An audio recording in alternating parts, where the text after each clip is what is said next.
કંટ્રોલી પાંજરાપોળ કે જે ગુજરાત આયક ગૌસેયા અને એનો આખો રાજ્ય સરકારનું જે બોર્ડ છે એ બોર્ડમાંથી આખી આમાં અલગ અલગ પ્રકારની ગ્રાન્ટો આપીને આનું ડેવલપમેન્ટ થતું હોય છે અને રાજ્ય સરકારનો સીધો જ કંટ્રોલ આની પર હોય છે. પરંતુ ત્યાં કોઈ એવું પરિપત્ર કે એવું કોઈ વસ્તુ નથી હોતું કે અહીંયા જે ગાયો છે એના ચામડાનો વેપાર કરવામાં આવે. અહીંયા જે દ્રશ્યો દેખાય છે એક્ઝેક્ટ પાછળના તમારા તમે કદાચ જોઈ પણ ના શકો.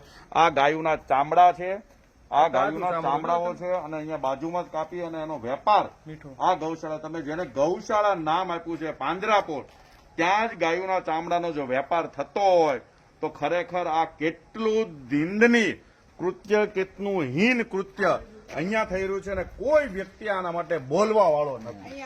આ કપાવા વાળી આખી જગ્યાઓ છે.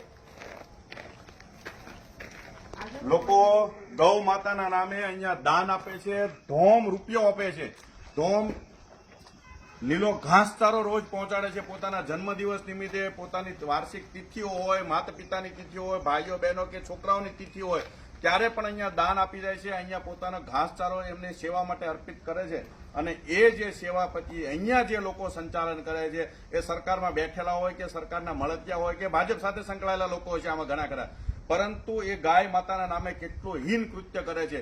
આખા શહેરમાંથી વિવિધ જગ્યાઓથી ગાયોને પકડીને એમને તંત્ર દ્વારા અહીંયા મોકલવામાં છે અને અહીંયાથી આખો કરોડો રૂપિયાનો ખેલ થતો હોય ને એવી સ્પષ્ટ ચિત્ર અહીંયા દેખાય છે. કારણ કે કોઈને ગાયોના ચામડાનો વેપાર કરવાનો હક છે જ નહીં અને એ વેપાર અહીંયા બહુ સામે દેખાતો હોય એવું આ આખું કેટલ શેડ છે. આ તમે જે દેખાય છે અહીંયા લખ્યું છે કે ગાયોને રાખવા માટેનો આ શેડ છે.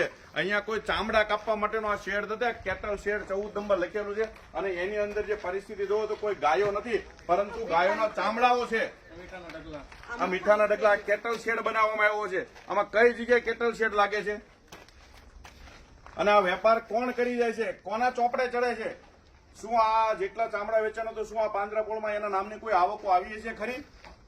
એક પણ જગ્યાની આવકનો હિસાબ નહીં હોય તો આ અહીંયા આટલા બધા ચામડાઓ દેખાય છે ગાયોના કાપેલા, તો આની વિરુદ્ધમાં કોણ એક્શન લેવાનો છે?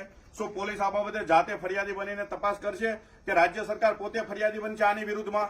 આ સૌથી મોટો સવાલ છે ને બધું જ ભીનું સંકેલવાની તૈયારી થઈ જશે. જેવા અમે અહીંયા પહોંચ્યા છીએ એમને ખબર પડી કે ગાયોના ચામડાના વેપારની આ વાત ચાલુ છે, તરત એકબીજા લોકો અહીંયાના મેનેજરો એકબીજાને કોન્ટેક્ટ કરવા માંડ્યા, ફોન કરવા માંડ્યા, લોકોને બોલાવવા માંડ્યા છે કે અહીંયા જે ગેરરીતિ થાય છે, કોઈ લોકો આવ્યા છે ને એને ખુલ્લો પાડવાની કોશિશ કરે છે, પરંતુ કોઈથી ડરાય એવી પરિસ્થિતિ અમારી છે નહીં. અમે ડરવાના નથી અને આ રીતની ઘટના કોઈ પણ સંજોગોની અંદર ચલાવી શકવાની નથી.